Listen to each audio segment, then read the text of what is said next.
നമ്മുടെ ശരീരത്തെ സൈലൻ്റായി ഡാമേജ് ചെയ്യുന്ന ഒരു പ്രധാനപ്പെട്ട വില്ലനാണ് സ്ട്രെസ് എന്ന് പറയുന്നത്. അങ്ങനെ നിങ്ങളുടെ ശരീരത്തെ ഡാമേജ് ചെയ്യുന്നുണ്ടെങ്കിൽ ശരീരം കാണിക്കുന്ന 5 ലക്ഷണങ്ങളുണ്ട്. അതിൻ്റെ പ്രതിവിധികൾ എന്താണെന്നൊക്കെ നമ്മൾ ഇന്ന് വീഡിയോയിലൂടെ 1 by 1 ആയിട്ട് നോക്കുന്നുണ്ട്. Welcome to Jayan's health and lifestyle. ഈ സ്ട്രെസ്സ് എന്ന് പറയുന്നത് നമ്മുടെ ശരീരവും മനസ്സും ഒരു പ്രത്യേക സിറ്റുവേഷനെയോ പ്രശ്നത്തെയോ തരണം ചെയ്യാൻ സാധിക്കാതിരിക്കുന്ന സമയത്ത് അനുഭവപ്പെടുന്ന പിരിമുറക്കത്തെ പറയുന്നതാണ്. ഈ പിരിമുറക്കം അനുഭവപ്പെടുമ്പോൾ ശരീരത്തിൽ ഹോർമോണൽ വ്യതിയാനങ്ങൾ ഉണ്ടാവാനും അത് മുഖേന ശരീരത്തിൽ ഒരുപാട് ഡാമേജുകൾ ക്രിയേറ്റ് ചെയ്യാനും പറ്റും.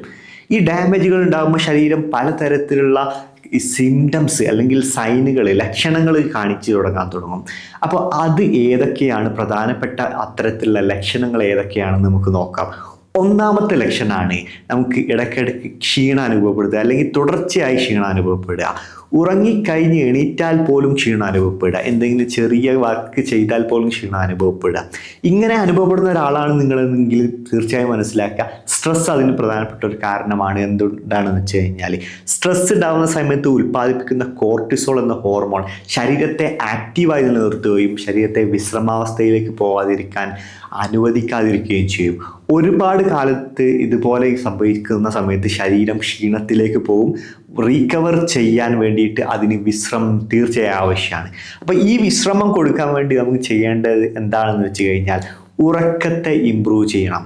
നല്ല സൗണ്ട് സ്ലീപ്പ് കിട്ടാൻ വേണ്ടി നമ്മൾ ചെയ്യേണ്ടത്, ഉറക്കത്തെ ഡിസ്റ്റേബ് ചെയ്യുന്ന ഒരുപാട് കാര്യങ്ങൾ നമ്മൾ ചെയ്യാറുണ്ടല്ലോ, അതെല്ലാം മാറ്റി വെക്കണം. പ്രത്യേകിച്ചും രാത്രിയിൽ മൊബൈൽ ഫോൺ ഉപയോഗിക്കുന്നത്, ഈവനിങ് സമയത്ത് ചായ, കഫീൻ അടങ്ങിയിട്ടുള്ള ഭക്ഷണങ്ങൾ ഉപയോഗിക്കുന്നത്, അതുപോലെ എക്സസൈസുകൾ ഈവനിങ് രാത്രിയൊക്കെ ചെയ്യുന്നത്, ലേറ്റായി ഭക്ഷണം കഴിക്കുന്നത്, ബ്രൈറ്റ് ലൈറ്റുകൾ റൂമുകളിൽ ഉപയോഗിക്കുന്നത്, ഇതുപോലുള്ള കാര്യങ്ങളൊക്കെ മാറ്റി നിർത്തണം. അത് മാത്രം പോരാ, ചിലപ്പോൾ നമ്മൾ അങ്ങനെയൊക്കെ ചെയ്ത് കിടക്കാൻ നേരത്ത് നമ്മുടെ മനസ്സ് ഉറക്കത്തിന് വേണ്ടി സമ്മതിക്കാറില്ല. കാരണം മനസ്സിൽ ഓരോ തോട്ടുകൾ വന്നുകൊണ്ടേയിരിക്കും. ഇതിനെ കൺട്രോൾ ചെയ്യാൻ വേണ്ടിയിട്ടുള്ള ഒരു സിമ്പിൾ ടെക്നിക്ക് ഞാൻ ഈ വീഡിയോയിൽ പറഞ്ഞുതരാം. അത് ബ്രീത്തിങ് എക്സസൈസ് ആണ്. ബ്രീത്തിങ് എക്സസൈസ് ചെയ്യാൻ വേണ്ടിയിട്ട് ഈ ഒരു ടെക്നിക്ക് ഉപയോഗിച്ച് നോക്കൂ. ഒരു 5 സെക്കൻഡ് ദീർഘമായിട്ട് നിങ്ങൾ ശ്വാസം ഉള്ളിലേക്ക് എടുക്കണം. 5 സെക്കൻഡ് ശ്വാസം ഉള്ളിൽ ഹോൾഡ് ചെയ്യണം.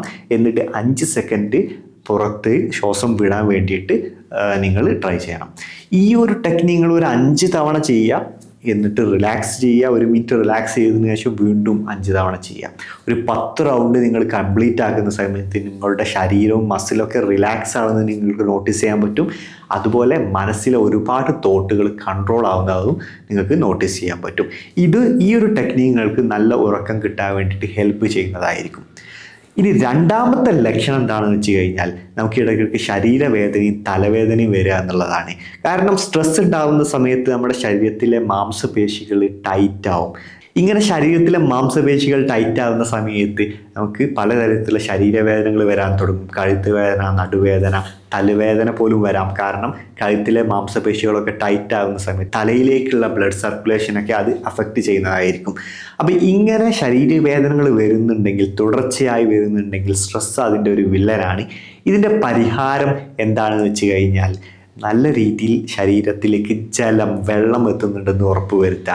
രണ്ടാമത്തെ പരിഹാരമാണ് ഇടയ്ക്ക് മസാജ് ചെയ്ത് കൊടുക്കുക ശരീരത്തിന്. മൂന്നാമത്തെ പരിഹാരമാണ് ഞാൻ നേരത്തെ പറഞ്ഞ ബ്രീത്തിങ് എക്സസൈസുകളില്ലേ, അത് ചെയ്താലും ശരീരത്തിലെ മാംസപേശികൾ റിലാക്സ് ആവുന്നത് നിങ്ങൾക്ക് നോട്ടീസ് ചെയ്യാൻ പറ്റും. മൂന്നാമത്തെ ലക്ഷണമാണ് നമുക്ക് ഇടയ്ക്കിടയ്ക്ക് ബ്ലോട്ടിങ്, ഗ്യാസ് നിറഞ്ഞ് വയറ് വീർക്കുക, കോൺസ്റ്റിപ്പേഷൻ, ഡയറിയ പോലുള്ള പ്രശ്നങ്ങൾ വരിക.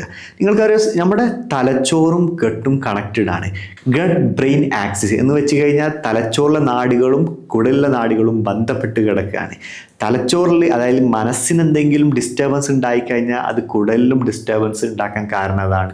കുടലിൽ ഉണ്ടാകുന്ന ഡിസ്റ്റർബൻസ് നമ്മുടെ മനസ്സിനെയും ഡിസ്റ്റർബ് ചെയ്യാനുള്ള കാരണവും അതാണ്. അപ്പോൾ ഈ ഒരു കാര്യത്തെ ബാലൻസ് ചെയ്യാൻ വേണ്ടിയിട്ട്, അല്ലെങ്കിൽ നമ്മുടെ കുടലിന് സപ്പോർട്ട് കൊടുക്കാൻ വേണ്ടിയിട്ട് നമുക്ക് കഴിക്കേണ്ട ചില ആഹാരങ്ങളുണ്ട്.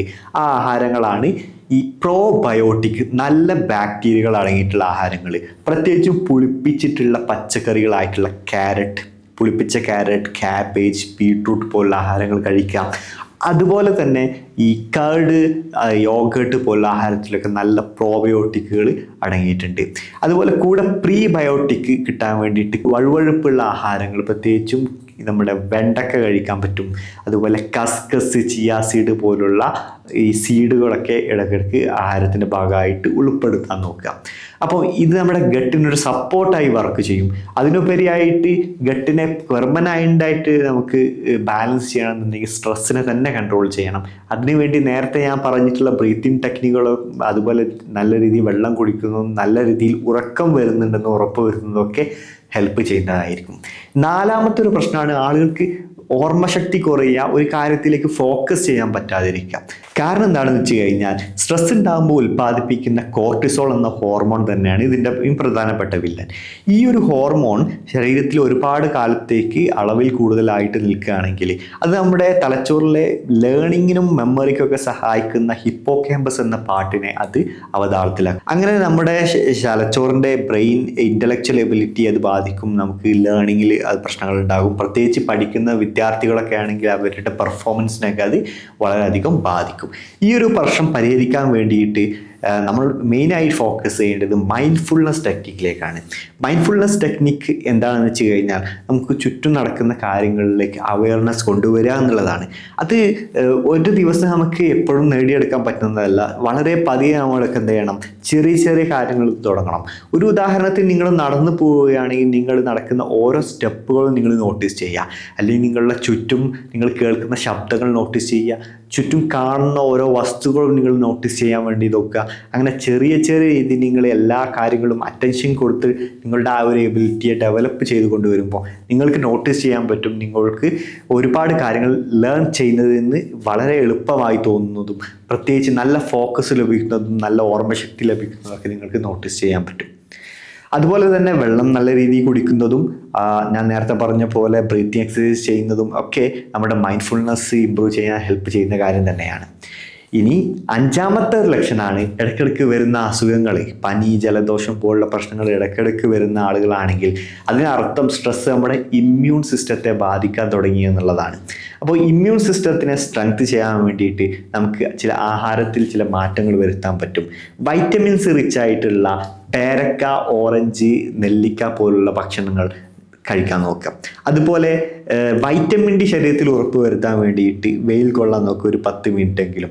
അപ്പോൾ വെയിൽ കൊള്ളാൻ പറ്റാത്ത സാഹചര്യമാണ് എന്നുള്ളതെങ്കിൽ നിങ്ങൾ തീർച്ചയായും വൈറ്റമിൻ ഡി സപ്ലിമെൻ്റ് എടുക്കാവുന്നതാണ്. ഒരു എക്സ്പേർട്ടിനെ കണ്ടുകൊണ്ട് അവരുടെ ഉപദേശപ്രകാരം വൈറ്റമിൻ ഡി സപ്പോർട്ട് കൃത്യമായ കാലയളവിലേക്ക് എടുക്കാൻ നോക്കാം. അതുപോലെ സിങ്ക് റിച്ച് ആയിട്ടുള്ള ആഹാരങ്ങളായ മത്തങ്ങയുടെ കുരു, എള്ള്, അതുപോലെ കാഷ്യൂ നട്ട്, മുട്ട, ചീസ് ഒക്കെ ആഹാരത്തിൻ്റെ ഭാഗമായി ഉൾപ്പെടുത്തുന്നതും ഇമ്മ്യൂൺ സിസ്റ്റം ഇമ്പ്രൂവ് ചെയ്യാൻ വേണ്ടി ഹെൽപ്പ് ചെയ്യുന്നതായിരിക്കും. അപ്പോൾ ഈ ഒരു 5 ലക്ഷണങ്ങൾ ഓർമ്മ ഉണ്ടല്ലോ. ഈ 5 ലക്ഷണങ്ങൾ നിങ്ങൾക്ക് വരുന്നുണ്ടെങ്കിൽ അതിനെങ്ങനെ മാനേജ് ചെയ്യുക എന്നുള്ളത് ഓർമ്മ ഉണ്ടല്ലോ. അപ്പോൾ ഈ വീഡിയോ ഉപകാരപ്പെടുന്നു ഞാൻ വിശ്വസിക്കുകയാണ്.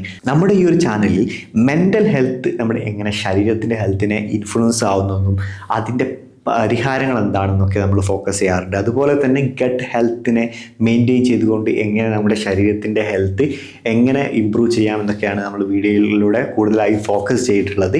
ഓൾറെഡി സ്ട്രെസ് മാനേജ്മെൻറ്റിനെ കുറിച്ചിട്ടും ഒക്കെ നമ്മൾ ഒരുപാട് വീഡിയോകൾ ഈ ചാനലിൽ തന്നെ ചെയ്തിട്ടുണ്ട്. തീർച്ചയായും ആ വീഡിയോ ഒക്കെ ഒന്ന് കണ്ടു നോക്കുക.